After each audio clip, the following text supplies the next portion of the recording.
कैसन विधाता तोय खेला रचैल हो पल में हंसाई के छन में रोबैल आहो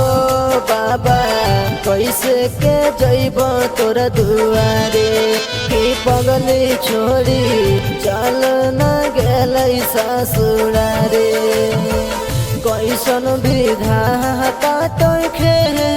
रचैल हो पल में हंसाई के छन में रोबैल आहो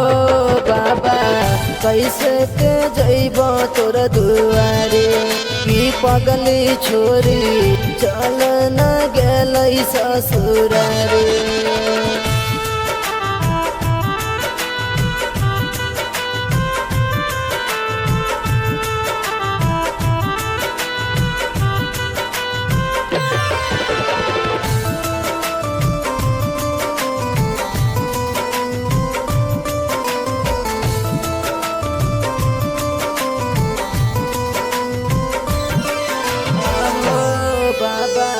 कैसे के जैब तोर दुआरे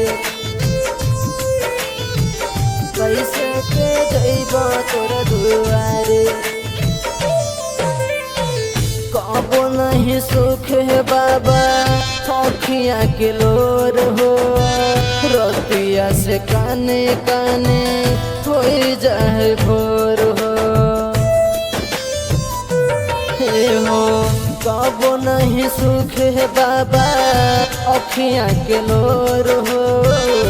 रतिया से काने काने हो जाए भोर हो दिल के दर्दिया बाबा के कार सुनई हो कोई नया पन के कार बताइए आहो बाबा कैसे के जैब तोर दुआरे कि पगली छोड़ी चल न गेलै ससुरारे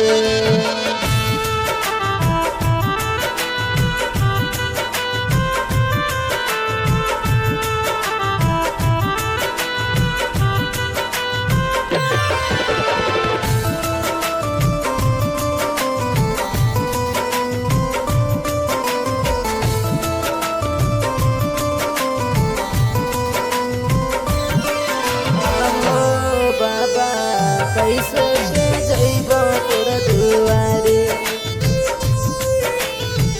कैसे के जैब तोर दुआरे ओकर त मिललै बाबा घर परिवार हो हमर दिलबा करी देलकै अनार हो हे हो बाबा ओकर तो मिललै बाबा घर परिवार हो हमर दिलबा करी देलकै अनार हो बिके भवे सबा के दुख नहीं सहबै हो विकास भी के बहुत रोबाबै आहो बाबा कैसे के जैब तोर दुआरे कि पगली छोड़ी चल न गेलै ससुरारे।